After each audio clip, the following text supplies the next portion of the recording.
Okay, and we are live with the Spin That Back show. So let's go ahead and get this started.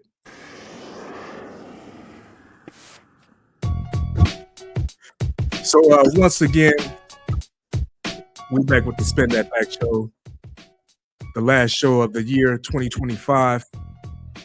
You got me, Mr. El Pooh, the infamous.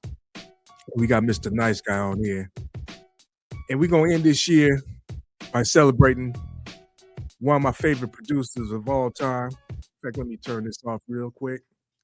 One of my favorite producers. Now, when I think about rap producers, I got an order of like time of rap producers. When I became really familiar with rap producers, my favorite producer started off as Marley Marl.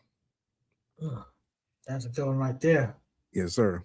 And then after Marley Marl, it went to Dr. Dre. And Dr. Dre actually came in after NWA, Eazy-E. And after he did the DOC whole album, he became like my favorite producer at that time.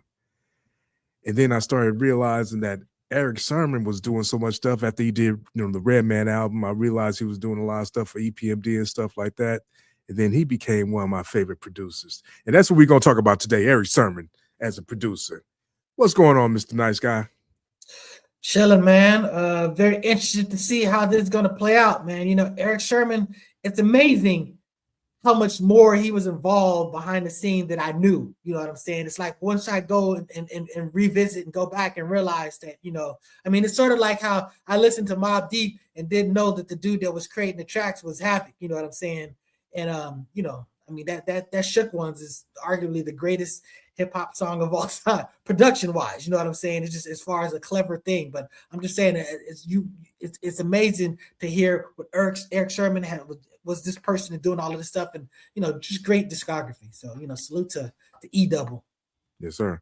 Oh, and one more thing I had to say too. I'm gonna throw this man up in there as an honorable mention because I didn't realize he was doing all the production. Was Q-Tip for Tribe Called Quest. As I was saying that, I just didn't want to go on too long, but I said, yeah, I didn't realize that Q-Tip was that guy either. I thought that DJ, I forgot what his name is, but Ali Shaheed Muhammad. Yeah, I thought he was probably the producer. So then you find out that Q-Tip was that guy, and Tribe Called Quest, man, them beats, man, they were the masters of layered drums. So salute to Tip, and salute to Tribe. Because when you think about producers back in the day, you used to just automatically think that the DJ was the producer. Like, you think like that Jazzy Jeff was producing Fresh Prince. And maybe, in fact, even with EPMD, I thought the DJ was the producer. Same thing with Tribe Called Quest. I thought Ali Shaheed was the producer. I thought Cut Creator was LL's producer. I'm just we real young in the game, didn't really understand everything that was going on and everything until you start reading the stuff. Like when I got LL's Bad album, it says produced by the LA Posse. It's like, oh, LA Posse. Then I figured out DJ Pooh and Bobcat. They was all part of the LA Posse and doing production and everything. But this is when I'm really started getting into the side of production and who was doing what, and started producing myself and everything. So you kind of delve into that a little bit. But which brings us back to who we talking about again today, Mr. Erick Sermon, the Green Eye Bandit himself. And the reason why I want to talk about him is because, he did a whole lot of good production on the hip hop tip, like bringing people like Redman to the forefront, Keith Murray. Really those two, those two in itself, when they made the Def Squad, it was unstoppable. It was a thing going on. And Erick Sermon back in from 92, 93, 94, around up in there, 95 maybe. He was like the go-to producer for a lot of people. He was doing a lot of remixes and a whole lot of stuff. So let's back it up a little bit. Go on back and say, he, like we said, he started off with EPMD. He just, I think it's my turn. It's my turn. That was the first single. It's my turn, and then it was your no. It's my turn. It's my thing, and then it's your customer, and then yeah. So yeah, you got to chill. Yep. Yeah, and that whole album, Strictly Business, great album. So, and Erick did a lot. I think PMD did some tracks on there too. they said they came together because PMD, P had like the funk records, like the more bounce and stuff like that. And Eric had the cheap sunglasses, the one that's used for you guys to chill, the doo-doo. You know what's crazy? Jay Walker had told me one time a couple of years ago, he was like, that was a sample. I'm like, that's not a sample. I thought they had played that. But then I found out it was a sample. I went and listened. I'm like, oh, it's called Cheap Sunglasses. It's by ZZ Top. Never heard the song. I know who ZZ Top is, though. Never heard this song before. But Erick Sermon said he was like into like alternative music, like in rock music and stuff like that. Steve Miller Band. That's where he got the time keeps on slipping. So yeah. Yeah. And it's also used for do. What's that? No, that's time keeps on slipping. Nobody beats the biz. Yeah, exactly. Yeah. And it's also Tribe Called Quest. Check the rhyme.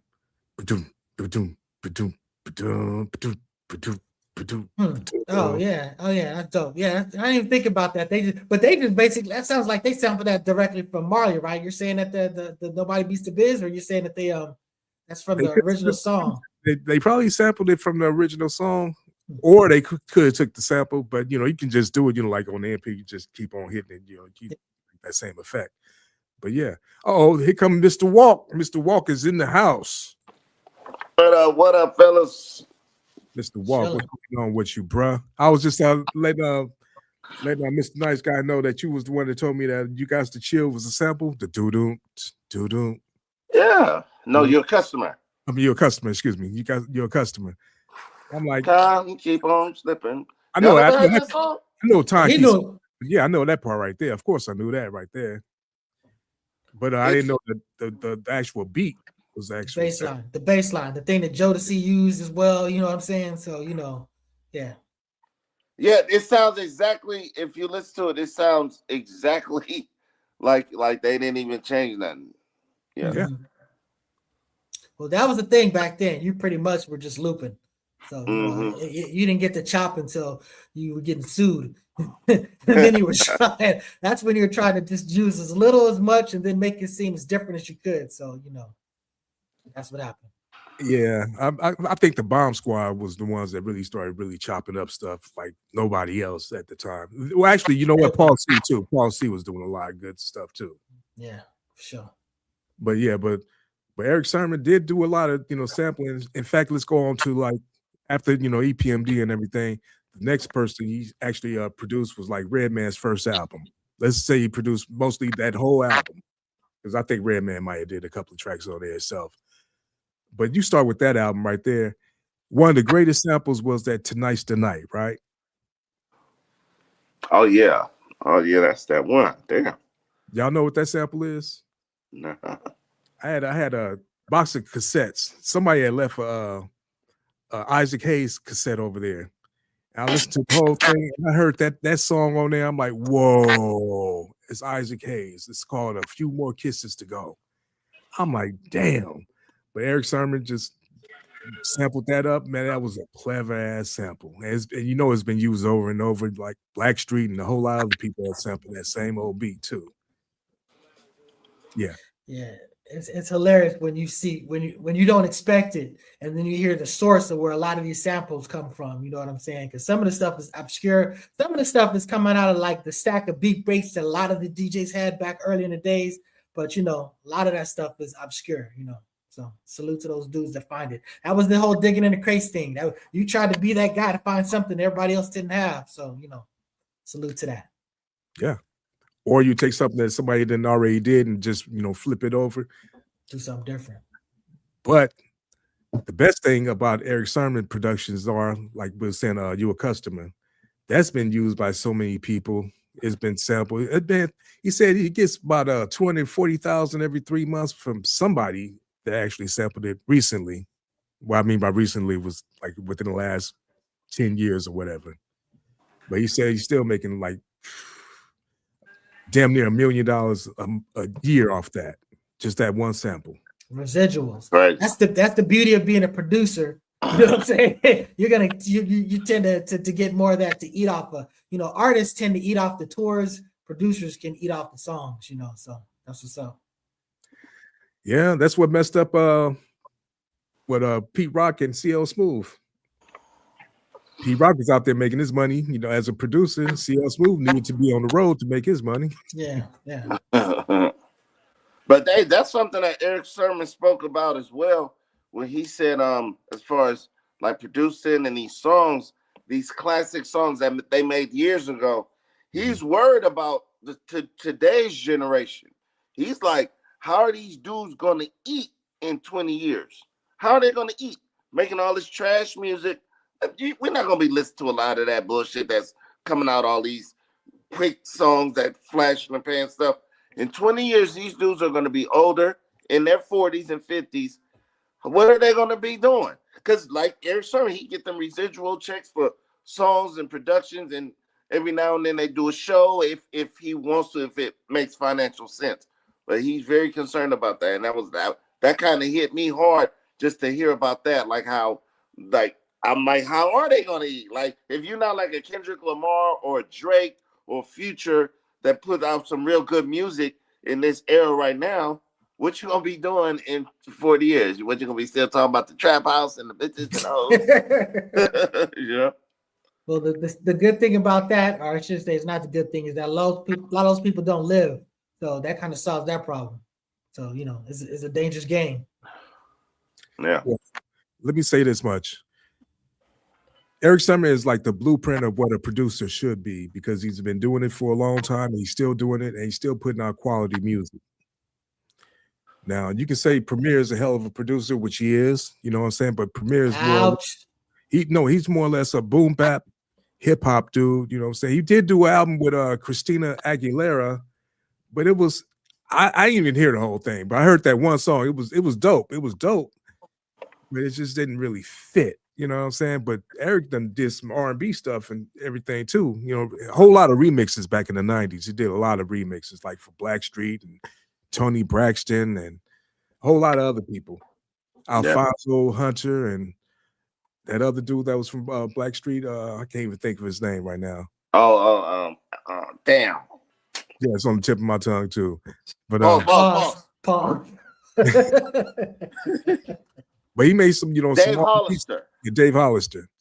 He made some R&B stuff that sounded actually good. Wow. Dre did the same thing, but the thing about Dre only puts out even songs with people just sporadically. We was talking about The Game the other day, right? We was talking about how Dre brought. Well, I was saying this. My whole point was, Game wouldn't be who he is today if it wasn't for Dre. Period.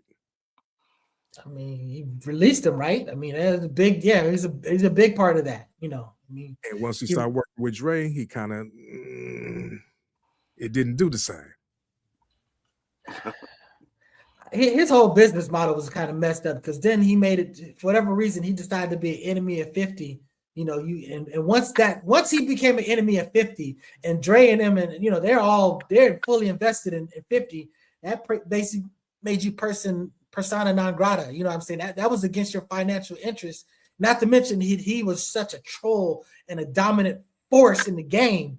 It just like that, that was crippling. He said it. He goes, "Look, man, if I had never done that, we'd have probably just made millions together." And that's probably true. Okay. Well, you know what? I'm messing up over here. Let me spin this back one time. We got to get back to Erick Sermon. Now, his first album that I know that he actually produced most of was Redman. What the album? To me, this is one of the best albums that ever came out ever in hip hop. If I could listen to it all the way through, front to back. Great album. He had great lyrics, great production. It was funny. He had skits and everything. Everything. Superman lover. Oh man. That's crazy. That right there, just even Superman lover. Just listen to that song. I knew the song, but I didn't really know the song. But after I heard that right there, I had to go back and listen to the song. Like, man, this was just genius.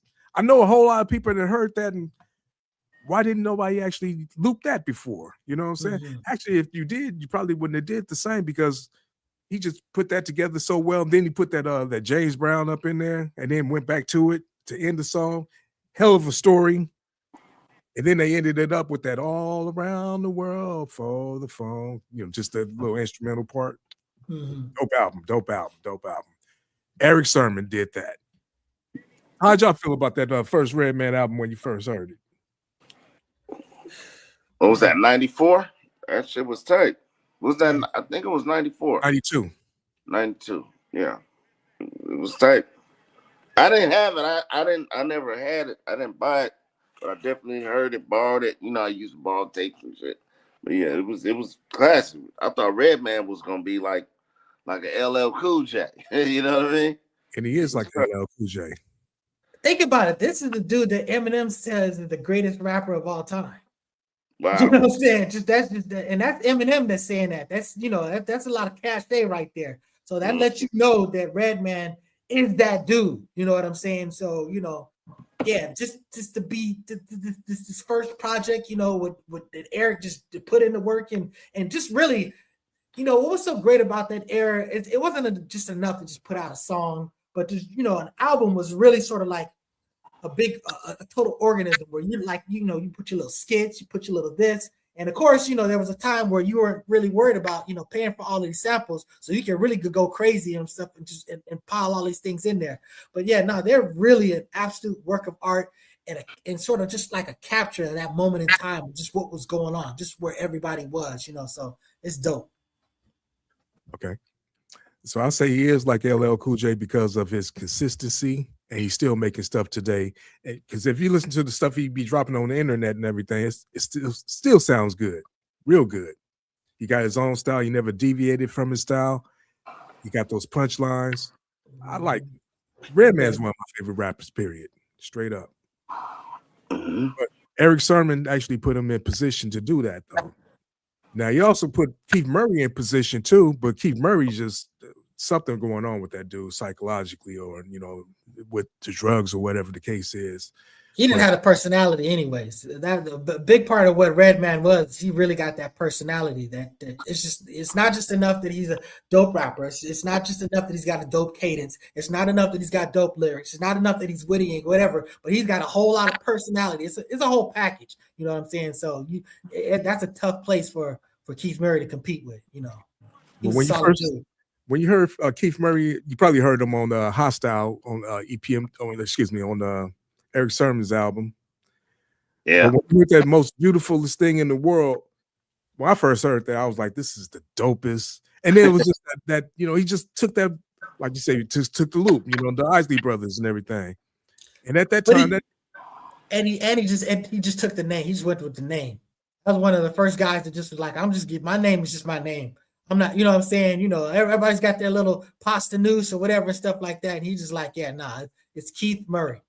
Right. Well, he's coming under Erick Sermon, so he used his own name. So it makes sense. Erick Sermon, but he is already out there as EMD and E double and the grid. You know what I'm saying? He already had a bunch of aliases before he just sort of like trademarked, just lent into just using his name. But I mean, this is a dude that pretty much that's all you heard. At least that's all I heard. Right. Yeah. Keith Murray gets busy off of Basic Instincts. What? Keith Murray was a bad mother effer, bro. I used to love Keith Murray. Keith Murray that's why I used to smoke weed. Perfect listening to fucking Keith Murray. Like, you know what I'm saying? Like the song he had, like he go to Mars and battle MCs and shit. That shit was like, that was perfect. And that's all produced by E Double, the Green Eyed Bandit. Hell yeah, that was great. Hey, remember Mobb Deep said, man, these niggas with all that spaceship shit, I'm gonna punch one of them niggas in somebody. I think they said something like that. Right. Yeah. That's why they got into it. Y'all know they had a squabble, right? Yeah, in the snow. Yeah. That's probably not a good idea for them. Right. Yeah, because Prodigy got beat up a whole bunch of times, as far as I heard. If you read his book, he did a whole lot of fighting and won a whole lot of fights. Yeah, they said his book is not very true. his book, that book is the reason why they keep defaming his mural out there in Queens. You know what I'm saying? Yes, because they were saying he snitched, and then there was a whole bunch of stuff. So, but yeah, not to mention the fact that he wasn't actually from the bridge, Queens Bridge. So there's there's a mixed reception of the legacy of Prodigy in Queens. Oh wow.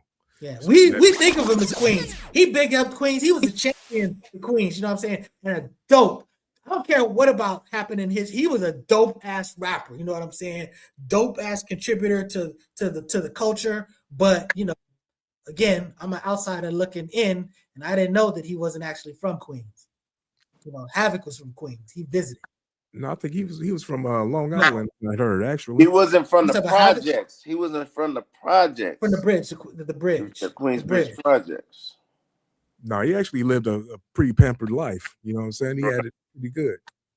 Hey, some of them rappers did Biggie, but you know that doesn't take away from what they were. You know, some of these cats is still dope ass, and they people still got involved in the game. You know, some the street game. So it just was what it was.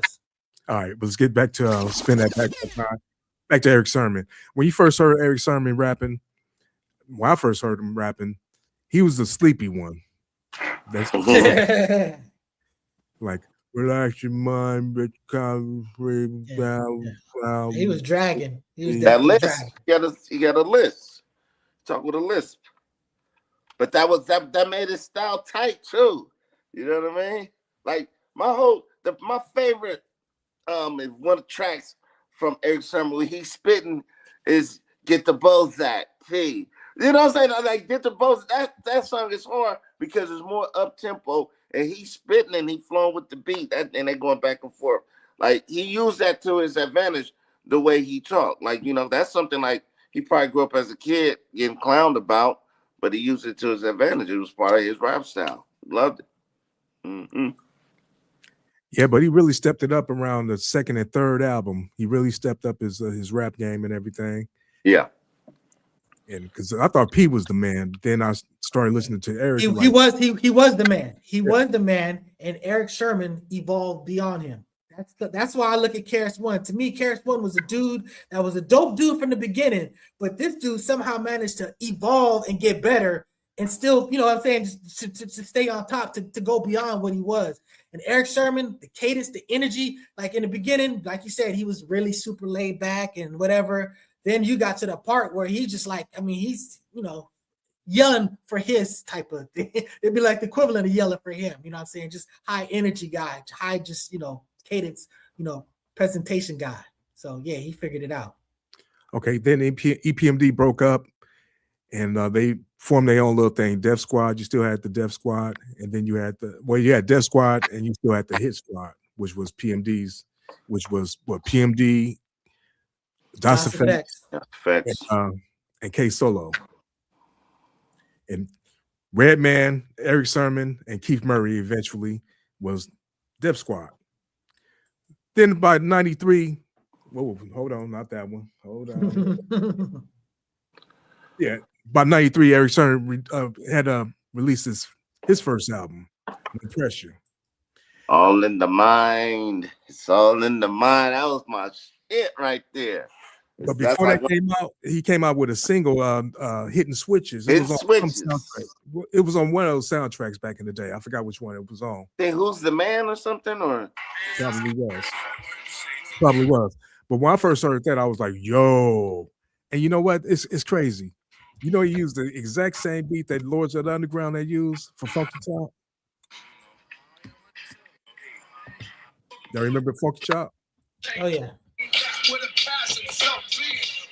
Yeah, Hidden Switches was on Who's the Man. Ooh, that Who's the Man. That Who's the Man soundtrack, man. Woo. Oh yeah. Party of Bullshit. Yeah, man. Who's the Man? House of Pain, man. I was anticipating Biggie. I'm like, this dude is tight. like when they stopped the party, and it was like you could just picture that whole song. Like, yeah, that's just drifting off real fast, but yeah. But that was on that soundtrack, Hidden Switches, Erick Sermon. Love that song. Yeah. Mm-hmm. That's the first time I heard Erick Sermon actually solo. I was like, yo, that was horror. But anyway, like I said, that beat right there is the same thing that they had used for Lords of the Underground, though. The drum line and the bass line. Mm-hmm. But yeah. Anyway, that was dope though. So his first album came out. You're right, all in the mind. It was some cuts on here, right? Yeah. The Bomb Diggy was the Bomb Diggy on? No, the Bomb Diggy was on another one, right? I'm not sure. Yeah, I'd have to go back to it. Yeah, My let me memory pull is it up. not very good. Yeah, mine not either, actually. But let me pull this one up. Payback 2, Stay Real. I'm gonna get mines. Stay Real. Yep. Stay Real. That was the one right there. Safe Sex. I like that video. Remember Safe Sex? That song is on there. Let's have Safe Sex. That shit was I forgot about. I gotta put this in I think that's when he first moved down to Atlanta too, because that video was shot in Atlanta at his house in Atlanta. Safe Sex. Yeah. Oh, and he had Cube on here too. The ill shit. Oh yeah, Cube Cam. Mm-hmm. Oh yeah. Oh yeah, Doc. Goddamn, not Cam. So I'm afraid. Oh, lay low. Something he said. Yeah. Oh yeah. That was man. That was the days. I had that album. I used to bump this album actually all the time. Back, this was a banger. Yeah. 93. So after that came Muddy Waters. No, not Muddy Waters. The Dark Side. Redman. There's a Dark Side, which to me was like a slow album to me, but it was, Erick Sermon did some stuff on there. Can't Wait. I think he did that. Mm-hmm. What did y'all think about that song when you heard it? I can't remember. I gotta hear it. I had to remember. Damn, y'all ain't. Oh man, damn. Hold on, I'm gonna have to. Can't wait. Yeah, I think that was like the big song on that album. I mean, it was other songs on there I like personally, but I think that was like the one that was like really released. Let me see. What the album? There's a Dark Side. Or Rockefeller was actually the big one, actually. Rockefeller. Y'all remember Can't Wait? Yeah, if you play it, I'll probably remember it, but yeah. Can you hear that? Possibly a lot of rain this afternoon with thunderstorms. Can y'all hear that? Yep. Okay, here we go. Somebody said me, motherfucker. We won't set it off. Y'all remember that song? I think so. Yeah. Oh yeah. That's dope. Yeah, that's dope, man. Erick Sermon on production, of course. Yeah. I think this was a great album, but it was kind of like slept on. Then Muddy Waters did come out. What was that? About 96 or something like that, 97? Yeah. I can't remember. Got up in there. Nah, Walk don't remember the year. We definitely ain't got no shot. Okay. I have to hear it, picture it. Y'all must not been big Redman fans, obviously. I just wouldn't buy it. I didn't buy it. No. Yeah. This was during that time where I was really not trying to listen to too much other people's stuff, so it's not to unduly influence my own stuff. As a DJ, I get stuff, you know what I'm saying? So I get all type of stuff, but I mean, I would just play like the hits, as far as at a function or something like that. But a lot of this stuff, I may have heard it one time and thought it's real dope and then pivot on to the next thing. So sadly, when I listen to an album, if one song is really great, I just kind of lock in on that one song and I kind of disrespect the rest of the album. That's a bad habit of mine, but All right. Remember Shaq had a song called I'm Outstanding? Yep. Yeah. Erick Sermon. Whoa. Wow. Let me say this too. Shaq is probably the best athletic rapper. I agree. I mean, he's definitely the most successful. I mean, I've heard people that might have arguably greater skill, but I mean, as far as the ones that actually did it, I mean, he's on a song. As far as I'm concerned, this is probably the greatest athlete song is "What's Up, Doc." You know what I'm saying? That song to me, it gets me so hyped every single time. Like it's just, I'm just just the track. It's just I love that. Bruce Nickens. Yeah. Shaq Fu. Shaq Fu. Oh man, spin that back one time. Where we at? So you talk about Muddy Waters. What was the next after Muddy Waters? I don't mean to be jumping, but just what was the next? For Redman after Muddy Waters? Yeah. Mm-hmm. I think it was probably Doc's the Name. There is a Dark Side, Muddy Waters. Doc's the Name. You right? Yep. Yeah, Doc's the Name. That was like 2000. Mm-hmm. Yeah, that's when we're getting outside of our spectrum. Because Yeah, there was definitely that one album that I really gravitated. That's when I sort of like started working my way back to Redman, but that's outside of our spectrum. But I don't remember what the title was, but I'd recognize the cover. But yeah, it's just, man. But he basically, if not, did the whole Keith Murray album, The Most Beautifulest Thing. Which is a classic song. I mean, it was literally one of the biggest songs, you know what I'm saying? Just, you know, just the even the terminology, the most beautifulest thing. like think about it. This is something I alluded to earlier. Keith Murray still eats off of that song. Yeah. It's a classic song. If you called him to perform and he do that, you satisfied. He don't have to make no new music. I hope he ain't making no more new music. Ouch. He'll do a whole thing for $20. Word to that video. But yeah. But, sorry about that, man. Salute to Keith Murray. Now he's doing a lot better. I saw him on a video on interview like about a good year ago with Willie D. Looks like he was doing all right at that point. You know what I'm saying? Erick Sherman had told a story like with Keith Murray, like he was like Puff Daddy loved him some Keith Murray as far as how he rapped everything. He wanted to sign Keith Murray, but he like, that's my artist. That's why on a lot of them remixes, Keith Murray is on there. He going in with the what's that remix they have? It's a few of them that he's on from Puff Daddy. But on Mary J. Blige My Life album, on the actual song My Life, he actually at the beginning of that rapping. Yeah. He will always call Erick Sherman to get Keith Murray on, get him on there, get it going. Yeah. But that was the only time he called Erick Sherman. Is that the other time when he caught him, you know, swinging on him. Now, this story don't make no sense. Now he rolling up with what ended up being Puffy's baby mama, China. What was her name? China, light skin. China was light skin. Maybe she had a different name. That doesn't vibe. Well, bro, that's in the big video. In the big video in the jacuzzi. Yeah, on here. Yeah, Misa. Misa. Yeah, I was about to say that. I thought it was China. Yeah, the same one they took.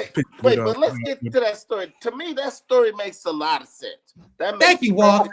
Hold on, let's talk about you make your case, El Poo, and then Walk. You're gonna basically make my case. So Erick Sherman been knowing her, so he rolled up and Puffy seen her in the car, and I guess she was in the driver's seat, and he came over to the passenger side or something like that, and supposed to have swung at him. Now I don't know if they got out the car when he swung at him or whatever the case is, but Erick was like, let's go around the corner. So they jumped in the car. Now I'm thinking when you jump in the car, y'all having words while y'all rolling around the corner. But this nigga just said, you know, fuck you, nigga. But you know what? Do this. Look, I got a CD for you. Put the CD in. They go like that. This makes sense to me because now they was at Misa's house. That's where they was parked in front of it. She lived there. That's where Erick Sherman. He explained that on, I think, Drink Champs or one of them. Oh, the Breakfast Club. He explained. She lived there, so he got back into the driver's seat. Puff got in. I could understand. She knew that was her dude. He didn't want to do him grimy in front of her like that. That makes perfect sense to me. Let's go around the club, about to beat the shit out of you. And he put in the biggie, and it kind of threw him off. Like, oh shit, okay, I don't want to hurt this nigga, but you know that to me it kind of makes sense. I kind of believe the story. Okay, yeah. It's just holes in there. I just don't understand. But let me I mean, think about it. He basically said it. Look, that's just like saying, let's go step outside or let's go whatever and have a fade. This is between you and me. It's not we're not performing for nobody else. We're just gonna be some manship. We're just gonna handle it. So the bottom line and the way to handle it, you know, Puffy wasn't really about that. So he was just like, yo, man, I got this Biggie album, you know what I'm saying? He kind of diffused the situation because he probably wasn't gonna win. Hey, there have been a few times where he said that basically Puff was like, I just go over there and punch that person. I just whatever. It don't take a lot to really go over there and swing or punch somebody. It takes a lot to beat somebody's ass. And that's a whole nother thing. That's a whole nother thing. So I don't know what it would take for me to put somebody in my back seat that I'm having an argument with, getting ready to put some hands on, and we drive around the corner. I it's can't. on site. It's on site.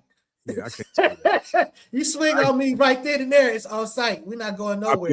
I'm finna park around the corner. You come on over here with me.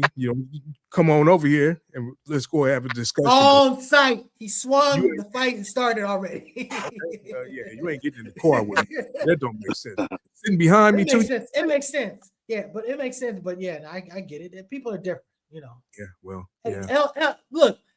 Erick Sherman looked like he was trying to be a decent person about it. So that's the big thing. Also, he's a big, humongous dude. So, he just like, look, we're gonna do this. Let's go talk outside of the performance, outside of the other eyes. Let's just do some man stuff, and then it bees what it bees. But I get what you're saying. But I just feel like you get the vibe that Erick Sherman was like, didn't want to just destroy the dude right then and there. And Puffy was probably more about bluster, with all due respect. Right. He was mad. Chickens in the car with E double. You know what I mean? Yeah. I believe the story. Okay. Well, he got a whole lot of stories. You heard the story where he was out there somewhere in New York and got robbed. I think he was in Staten Island, actually. Oh, yeah. He got set up, too, by a chick. I'll go ahead, tell her. Yeah. He got lined up. Well, he got lined up. Yeah. Go ahead. Yeah, he was saying he was I think it was in Staten Island, went in to see some female. Some dude was like dressed like a woman and everything, came in, pulled out on him. His little Benzie box, his little pull-out radio. Remember, we had the pull-out radios back in the day. He had the pull-out radio. Dude took the radio and took all his money. And I think he thought the old girl had set him up and everything. But that's silly. That was stupid to take the radio, the pull-out, because you got to have the system. You got to have it. Well, I was about to say, Walk, there was a difference because there was a time where you pulled out the whole radio. Yeah. There was a time that you were walking around, not the faceplate. They got smart and then did it where you can pull out the faceplate. You know what I'm saying? But the bottom line is those cats, you pulling out the whole damn radio. So now you were rock and roll. You had all you needed. So take advantage of it. Let's think about it. You was carrying around radios, dude, like like a purse or something. That was a crazy time, man. I used to pull mine out and put it under the seat. I'm not walking around. Yeah. Shit. Yeah, that was crazy, man. Yeah, but I like the fact that he even humble enough to even tell that story, to say, he got robbed and everything, instead of trying to be like P, Prodigy, in his book, won every fight and everything, never took a loss ever, you talking about Joey Crack, who man, had the whole gym, made the whole gym. He stole that shit and made them. That's ridiculous.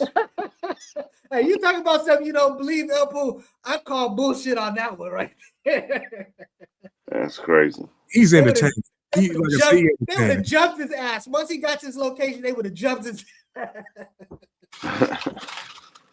Yeah, he entertaining. Yeah, he better at doing this podcast than he is in acting, that's for sure. He's choking me. Love those guys. They're great. They're a great personality, great whatever. So yeah. But like I said, Erick Sherman, I was saying, he like the blueprint of what a producer should be.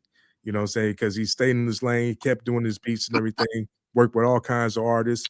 Actually got artists from being just a regular artist to being a superstar. Like Redman, to me, is a superstar in rap as far as rap goes. And then he does everything else. He's just got that personality to do that type of stuff. And he's part of a superstar group. I mean, EPMD is like, when you talk about Run DMC and stuff like that, EPMD is one of them groups. So, his resume is thorough. You know what I'm saying? So, hey, speaking of that, Erick Sherman, in his interview, he spoke on how he don't do shows with PMD. Right. He said it's not worth it because they're getting 15,000 to split, and so that's 7,000. He's like, it's not worth it unless they're getting 15,000 a piece. Then he broke. You remember how he broke down with KRS-One and guys like that? How they are getting like 15, 20,000 a show a year. Like they making like $1 million a year off of just going around the country doing old ass songs. Man, that's a beautiful thing right there, man. Like a lot of these artists who we haven't seen in years, and we wondering why they're not putting music out. They don't have to. They were in Europe making money. Like how where they had Cocaine was out there making money in Amsterdam. Yeah. You'll be mad you go to a show and they just perform a bunch of new stuff and you be like, hey. You better not. You better fucking not. I love that when I see like those shows, you know, where it's like, oh, this group is performing, that group is performing. Shoot, I'd be like, man, you know, if I get a hall pass, you know, I'd definitely go check it out. Yeah. Yeah, the man got a catalog and everything, so he's still eating off his catalog and everything. And what's even better is people are actually sampling his music still to this day, and he's still getting paid off that. Man, beautiful thing. And the thing is, like I say, he work a whole lot faster than Dre. He's like the East Coast Dre. And everybody works faster than Dre. Like That's everybody literally works faster than Dre. Can't argue with that right there. That's the truth. But yeah, you know, he stay. You know, who else does that? Quick is the other producer. I gotta give him credit. You know, and everything. That boy right there was a workaholic back in the day. He did a whole lot of stuff uncredited, and you know, he plays a lot of stuff though, right? I mean, he's not just like doing a whole bunch of sampling, right? I mean, or maybe he might. I don't know if he's like Quincy Jones and just getting people to do it, but I mean, his stuff is that's what I'm saying. He's actually doing more. I mean, the sample game is a game that I respect. That's real production. That's real work. Like I said, what Havoc did with Shook Ones is art. It is absolute work. You know what I'm saying? But then you got these other dudes that actually can literally play all of this stuff, and you know they can do some other things. You know, I forgot who said this, but they said Havoc was going to actually erase that beat. He didn't like it. What? I forgot who actually made that quote and said he didn't even like the beat at first. Wow. It's dangerous, man. The world almost just lost. I felt like Ben Kenobi when he sensed that, you know, Alderaan got blowed up, man. It's just like that'd have been a tragic loss, you know what I'm saying? But But that's the thing about it, you know, when you're real close to something, you know, it doesn't hit you like someone who just hears it all together fresh. You know what I'm saying? You know, you're as a producer, you saw every little piece come together, then it comes together, you're so close to it, but then you're like, hey, Walk, check this out. Walk is like, damn, that shit is like, you know what I'm saying? Because he's getting it fresh, you know what I'm saying? So it's a difference, you know. Yeah. I don't know. I didn't throw away a whole lot of beats like that too, or getting ready to. Can't do that, man. You can't just, hey, like we talked about with Primo, you ain't got to use him and do a whole album with Nas with him, but still keep him.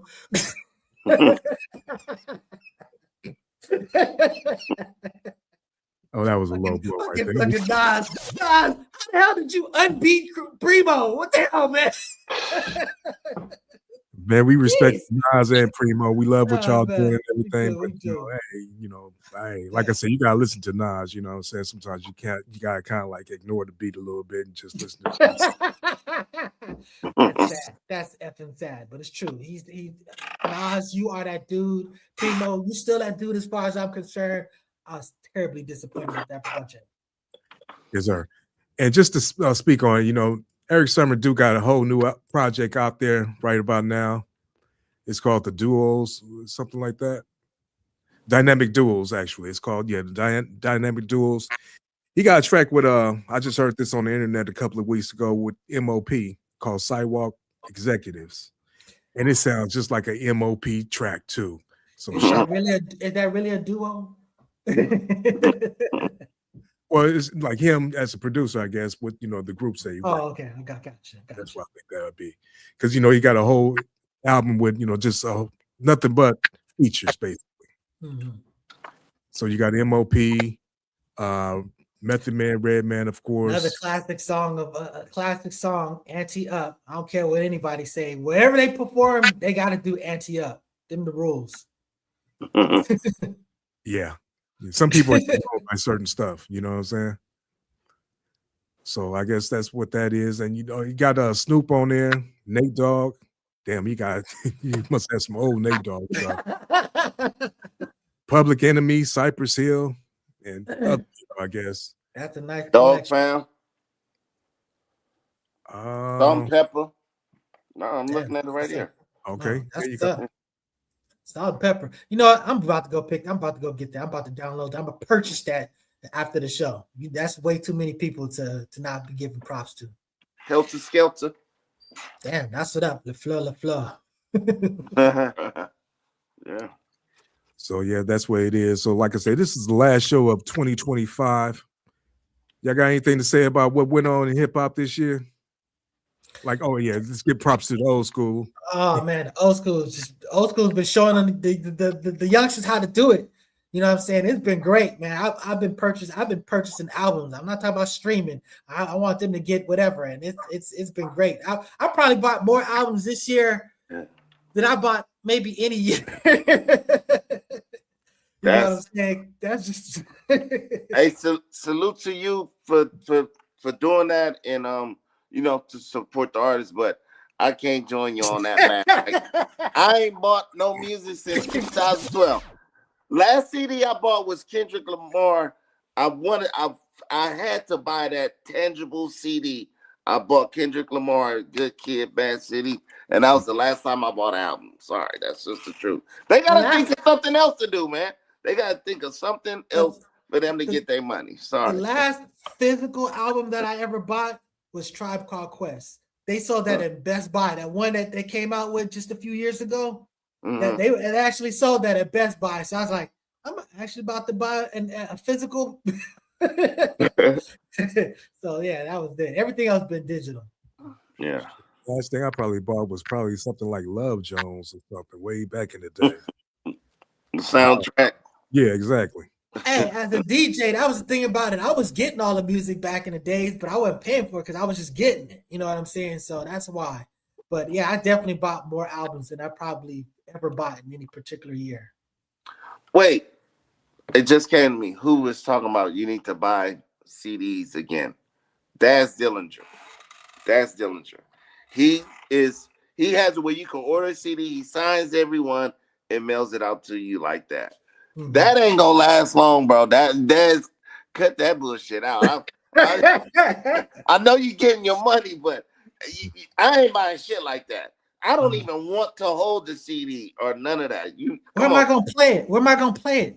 I don't got a CD. I don't even think I got a CD player. I just told you. I said I don't think I got a CD player in my car. You know? Right.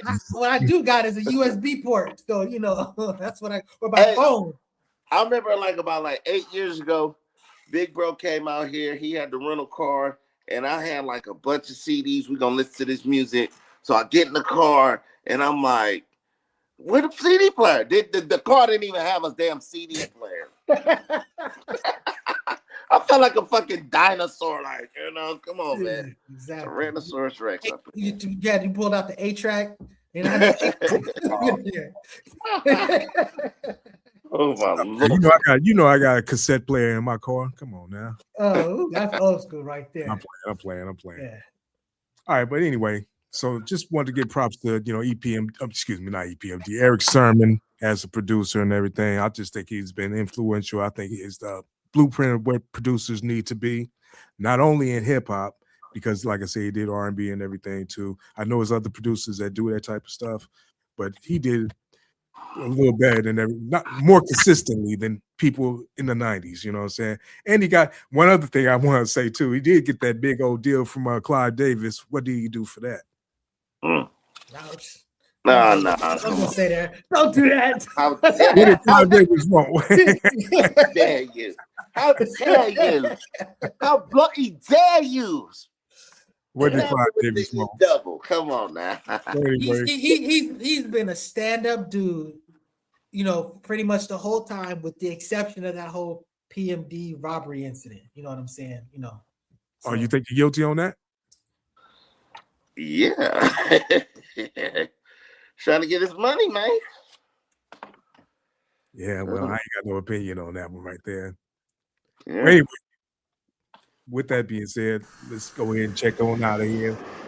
Anyway, we'd like to thank y'all for coming back through the last show of the Spin That Back show where we talk about hip hop from 79 to 99. Happy New Year. Yeah, happy New Year, happy 2026. Bring that in safely. Don't be out there drinking and driving and everything. Check us out. We will be back next year, 2020. See you next year. We're talking about the same old thing, 79 to 99. We give our props to our people our way. We reminisce, do what we do, and we're going to bring up the show to you. So, that being said, we want to say, hey.